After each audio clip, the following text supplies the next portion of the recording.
अभिनेता शशि कपूर किसी भी पहचान के मोहताज नहीं हैं। शशि कपूर अपने अंदाज और अपने स्टाइल और डांसिंग सेंस के लिए जाने जाते हैं। हालांकि शशि कपूर को डांस तो नहीं आता, लेकिन जो भी उन्होंने स्टेप किए अपनी फिल्मों में वह एक यादगार और अमर बन गए। शशि कपूर ने बाल कलाकार के रूप में अपने करियर की शुरुआत की और बाद में हिंदी और अंग्रेजी दोनों फिल्मों में एक सफल अभिनेता और निर्माता के रूप में अपनी पहचान बनाई। उन्होंने पृथ्वीराज कपूर के नाटकों से शुरुआत की और बाद में यश चोपड़ा की फिल्म धर्मपुत्र से बतौर हीरो अपनी पहचान बनाई। उन्होंने अपने प्रोडक्शन हाउस फिल्म वलास के तहत कई अर्थपूर्ण फिल्में बनाई और ब्रिटिश अभिनेत्री जेनिफर कैंडल से शादी की। साथ साथ निर्देशन में भी हाथ आजमाया और 2011 में पद्म भूषण और 2015 में दादा साहब फाल्के जैसे बड़े सम्मान से उन्हें सम्मानित किया गया। उन्होंने 4 साल की उम्र से पिता के नाटकों में अभिनय किया और शशि राज नाम से बाल कलाकार के रूप में 1948 की आग और 1951 की आवारा जैसी फिल्मों में काम किया।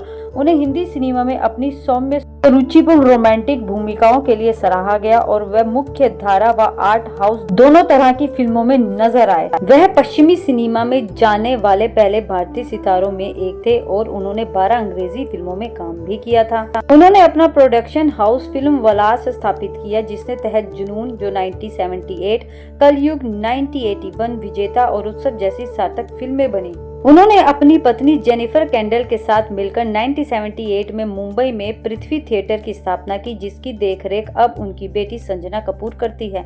उन्होंने अमिताभ बच्चन अभिनीत फिल्म अजूबा 98 जो 1991 में रिलीज हुई थी का निर्देश किया था। यदि कोई नहीं जानता तो उसको ये भी बता दें कि शशि कपूर ने 20 साल की उम्र में जेनिफर कैंडल से शादी की, इसलिए क्योंकि उन्हें उनसे गहरा प्यार था जब वे थिएटर ग्रुप में काम कर रहे थे। ये प्यार इतना मजबूत था कि शशि कपूर ने 18 साल की उम्र में ही उनसे शादी करने का मन बना लिया था और आखिरकार 1958 में 20 साल की उम्र में उन्होंने शादी कर ली। एक साथ पृथ्वी थिएटर की शुरुआत की और अपना जीवन कला के प्रति समर्पित कर दिया, जिससे यह साबित होता है कि उनका रिश्ता सिर्फ प्यार नहीं बल्कि एक साझा जुनून भी था। शशि कपूर ने खुद से 5 साल बड़ी जेनिफर कैंडल से शादी की थी। उनके परिवार को एक विदेशी से शादी करने पर थोड़ी झिझक थी, लेकिन प्यार ने इन दीवारों को भी तोड़ दिया। शशि कपूर को कभी भी आर्थिक मदद या सहारा कभी मिला ही नहीं, बल्कि उन्होंने स्वयं कई चुनौतियों का सामना किया। उन्होंने आर्थिक तंगी से जूझने के बावजूद अपनी पत्नी के कैंसर से जूझने के समय का सामना किया। इसके अलावा उन्हें अपनी मां ने भी शुरुआत में अस्वीकार किया था, लेकिन उन्होंने अपनी मेहनत और प्रतिभा के दम पर अपनी पहचान बनाई। एक समय ऐसा आया जब शशि कपूर को आर्थिक तंगी का सामना करना पड़ा था, जिसके कारण उन्हें अपनी पत्नी के गहने भी बेचने पड़े। भले ही शुरुआती दौर में उन्हें अपनी मां से अस्वीकृति का सामना करना पड़ा था, पर उन्होंने हार नहीं मानी। उनकी पत्नी जेनिफर कैंडल का निधन कैंसर से हुआ था, जिसके वे बहुत ही टूट गए थे, लेकिन फिर भी वे आगे बढ़े। शशि कपूर ने न केवल हिंदी सिनेमा बल्कि अंतर्राष्ट्रीय सिनेमा में भी अपनी एक खास पहचान बनाई। उन्हें आत्म प्रशंसा पसंद नहीं थी और वह अपने काम से ही पहचाने जाते थे। उन्हें कभी भी अपने काम को लेकर दिखावा नहीं किया था। उनकी सादगी और काम करने के प्रति सम्मान ने उन्हें आज भी लाखों लोगों के दिलों में जिंदा रखा है। आपको ये भी बता दें कि शशि कपूर के परिवार ने उनकी पत्नी जेनिफर कैंडल के निधन पर कभी कोई खास प्रतिक्रिया नहीं दी, बल्कि शशि कपूर ने पत्नी की मौत के बाद खुद को संभालने में बहुत मुश्किलों का सामना किया।